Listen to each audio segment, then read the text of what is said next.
Welcome to an episode of Matt Stream Outside on YouTube. Today we're doing some wintertime river fishing in New Hampshire. January 1st, rivers and streams open as of 2024 and previous years. So this is completely legal. You just have to make sure for your own safety and for the law, you're not fishing off ice. Let's get fishing.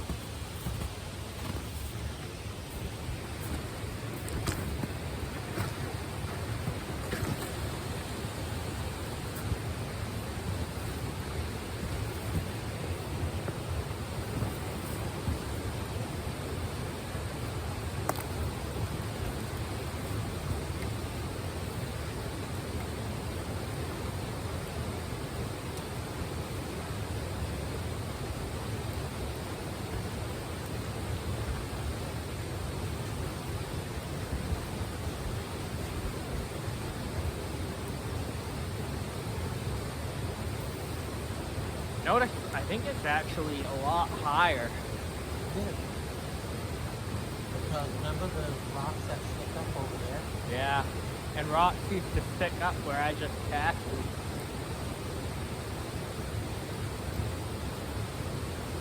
Gotta say, so far it's looking pretty empty. Want to get a mice meal out? No, I have some nice tail. I'm gonna wait. I'm gonna see.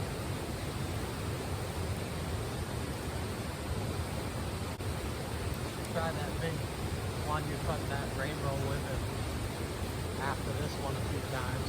I don't know if I have it or if I left it on my other pole. Or if I might have lost it in another river.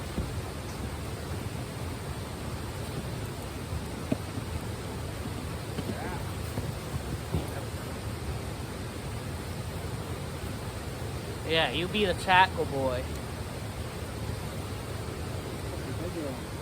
Huh?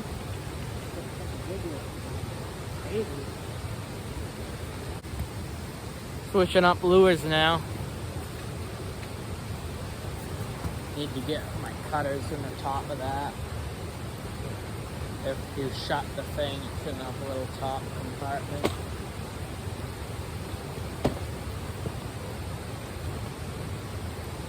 Thank you.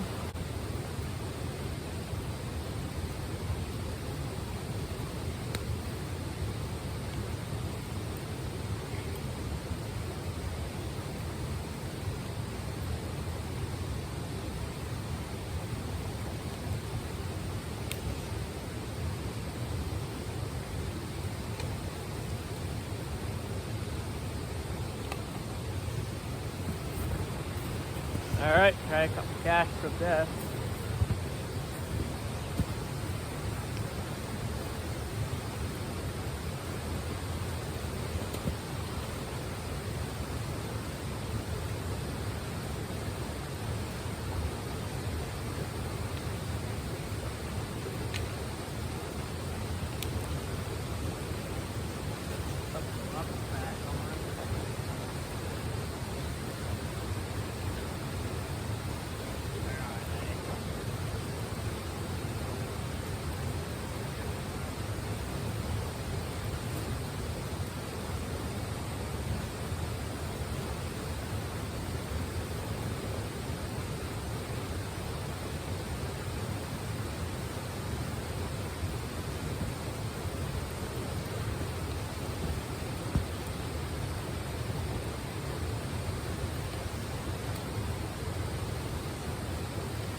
Try to work the opposite end now, because I've been working that end a lot. And I remember you caught a couple trout from that. Yeah. Ah.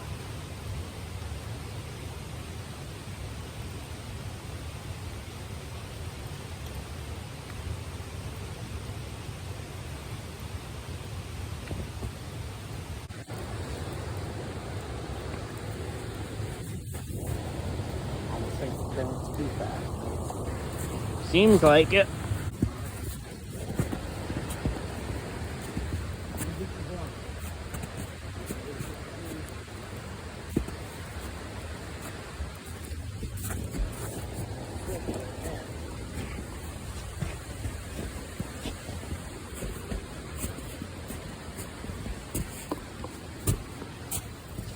Should have brought the trekking poles for this.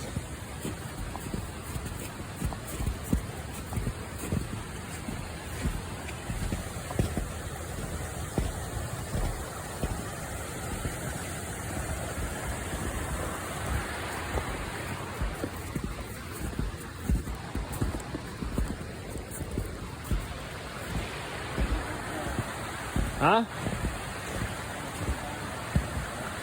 Go the same way. We'll go this way. I think it will be easier. Hopefully. I know it will be flatter at least. We'll just have to go down a banking at the end, but it looks like other people did, so I don't see why we can't.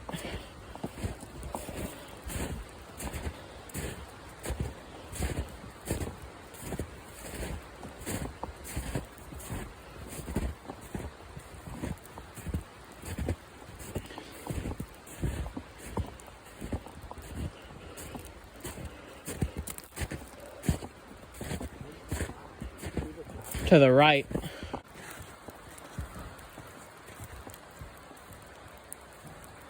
There's a big stick just to warn you.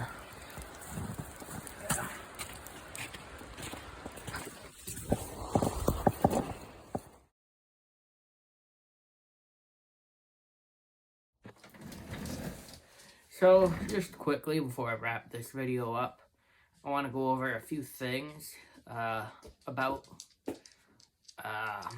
what I had with me in the video, because fishing safely is something very important that a lot of times I feel like a lot of anglers don't do, and I even don't necessarily take proper precautions half the time. Really, you should take safety precautions no matter what time of the year it is. However, fishing in the winter, you want to really make sure you take those precautions. So that's what I did. So I want to quickly go over everything important I had with me, and we'll start right here with this. So I had this hat that I was wearing because it was colder than I thought it would be, but I had this hat for the car, and as backup too, that way, you know, if one hat gets wet, you still have another hat. And regardless that this isn't really a beanie or whatever, it will still help to keep your head warm, because a hat is better than no hat. So I had two hats. You know, if one gets wet and cold, wear the other one. It's a survival thing. Two hats, even, you know, a hat, if you get one wet and cold, is better than no hat. So the next thing was, I had thought about bringing my one of my little puffer jackets, but instead I decided to go with a down vest because it was a almost 40-degree day. It was about 39 degrees Fahrenheit, and I like that the down vest, because it's a vest, gives my arms a better range of motion than a full jacket. Plus the down is really warm and no rain was in the forecast, so I brought a down vest, and inside of the down vest, in this pocket, I am a diabetic, so I have Humalog, I have a finger poker to test my blood sugar, test strips, blood sugar meter to read my blood sugar, and I had some needles, so put them all back in there. Needles are for taking the insulin. In this pocket,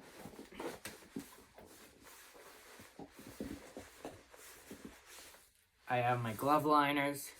You'll notice I wore these a lot fishing.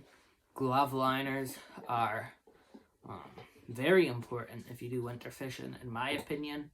Roughly half the time, sometimes more than half the time, I typically don't wear gloves because my hands are kind of used to the cold. But, you know, if I have to, I'll put these glove liners on because they're pretty much skin tight. So that way, you know, when I'm fishing, they don't really get in the way. It would be like wearing a latex glove, basically.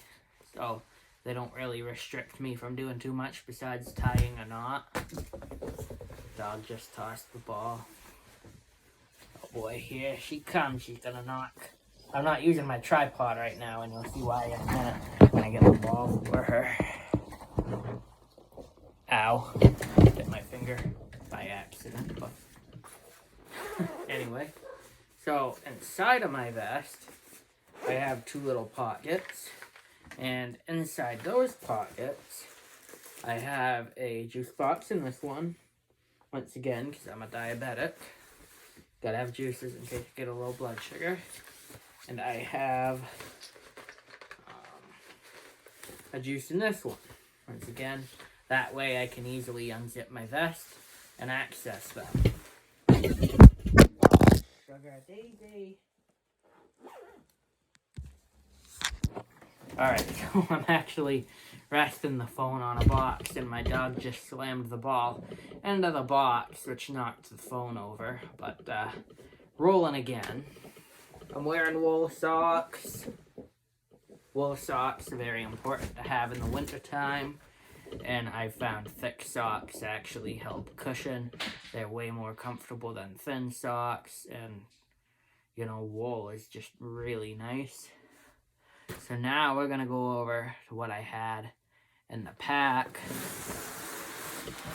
Okay. This is my Wild Things Tactical pack. This specific design isn't made anymore.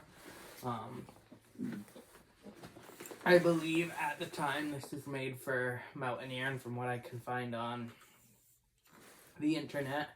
And then eventually they transitioned to just military gear. And this would have been the Wild Things Andestina or something like that. But I have this kind of not as big as it could be.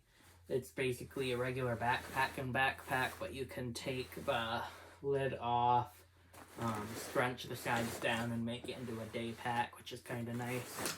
So starting with the outside, I have my, I have a Cabela's tube, but this isn't the Cabela's CGR rod. This is actually a Redington, is it called Cross Waterfly rod that I've been testing out. I had it for backup in case I did any fly fishing, and I just wanted the tube for protection and to make the rod easier to strap down. I have my tripod for filming strapped on the side because it's a lot easier to have that strapped on your pack than lug it around through the trails. I have the removable lid off, which means that the top of this is just cinched down. So, go over what's in the pack. You know, this is like some of the most important stuff you can have with you, and you don't need a jet. Like, this is still pretty big for, you know, you can use a smaller pack for your emergency stuff, but I purposely used this because I need extra stuff being a diabetic, and on top of that, I needed something that would hold my fly rod and tripod, and I wouldn't have to worry about them coming undone. My Arc'teryx pack is nice and lightweight, but has no good way to secure a tripod or fly rod. So this works perfect for securing stuff, and it can handle heavy loads. So first thing I have in here is 2 pairs of extra gloves. Okay, that way if my glove liners get wet, I have these, or if my hands get really cold, I have these nice, dry, super warm mountaineering gloves that are actually made for ice climbing. So I have those. Second thing, I have a pack of juices. Once again, being a diabetic, I'm a type 1 diabetic. Low blood sugars are a very common thing for me, especially being active. Next thing I have is a tarp and bathtub floor. Emergency shelter, basically.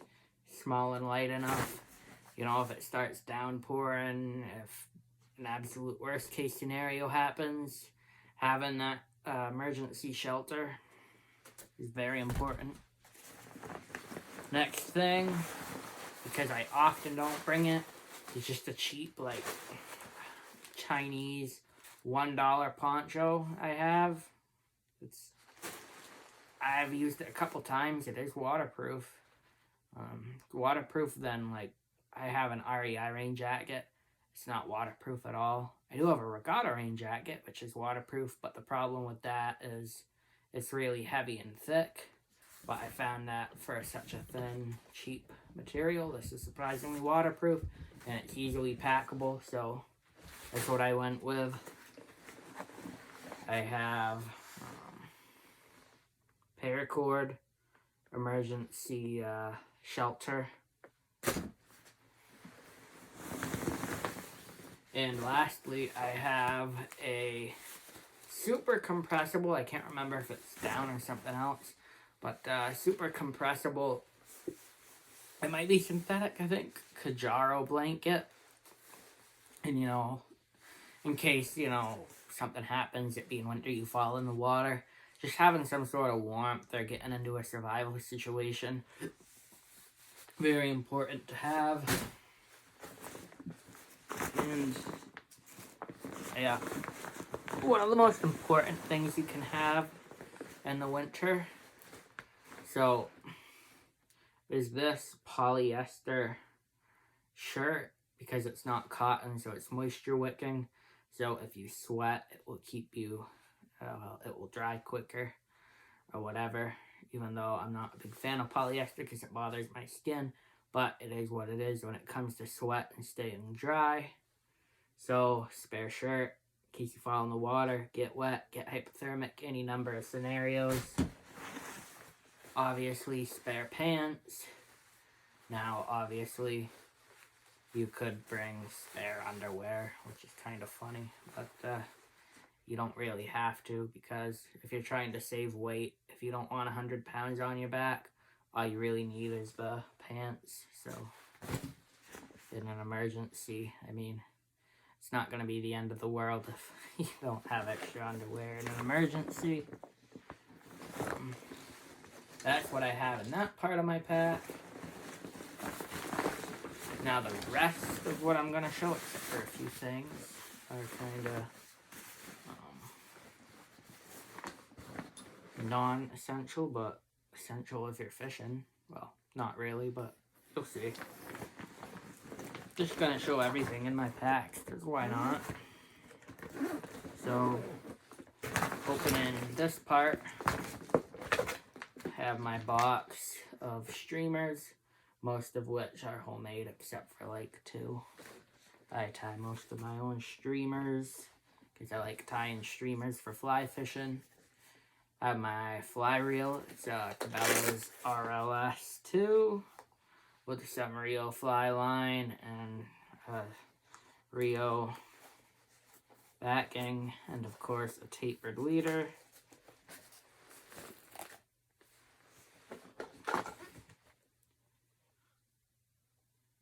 Emergers and dry flies in there, obviously for fly fishing. Nymphs in here,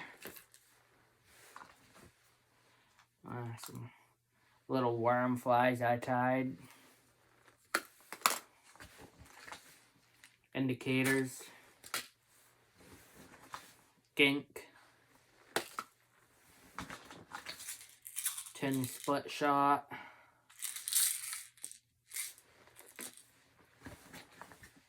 forceps, even though I had pliers in my tackle box, spare tippet, and lastly, another essential thing that I had in the pocket with that is stakes. These are essential because You know, if I had to set up my tarp shelter for whatever reason, I could use these along with the paracord to set it up lean-to style, or, you know, whatever else style. So, yeah, this is everything I had with me in my pack, just in case you were wondering, or if you were looking for things you might need to bring fly fishing. I'm not saying all of this was essential to have with you, but what I will say, this is a smart idea if you do any wintertime fishing, and I'm not really talking about ice fishing, I'm talking about the people, you know, like me, who like to go out on rivers in the wintertime and fish those where it's legal. It's very important that you are prepared for situations happen, because you're going way out a lot of times on these trails, and, you know, you want to make sure you're prepared so that you can avoid having to get, you know, emergency resources out there. You know, when you can prevent your own disasters from happening, you should. So at the very least, if you go out fishing on rivers in the wintertime, you should have a spare change of clothes. You don't have to have an emergency shelter, but a tarp, paracord, and some stakes are light enough where they shouldn't bother you in the backpack. A lot of the weight I have is taken up by diabetic supplies. It is what it is. If you can get your hands on a light blanket to shove in your backpack, you should, because, you know, it could really help you if you fall in water and get really cold. Maybe you have to sit in the car and use it. Spare gloves are always important, and I definitely recommend 2 hats. It's better than 1 hat. Yeah, so I think that's all I wanted to go over. So I want to thank you for checking out the video. I want to thank you for any comments, any subscriptions, any likes. I want to thank, you know, all the subscribers for continuing to watch my videos, all the non-subscribers for clicking on my videos. Be on the lookout for more outdoorsy content, and have a great day or night.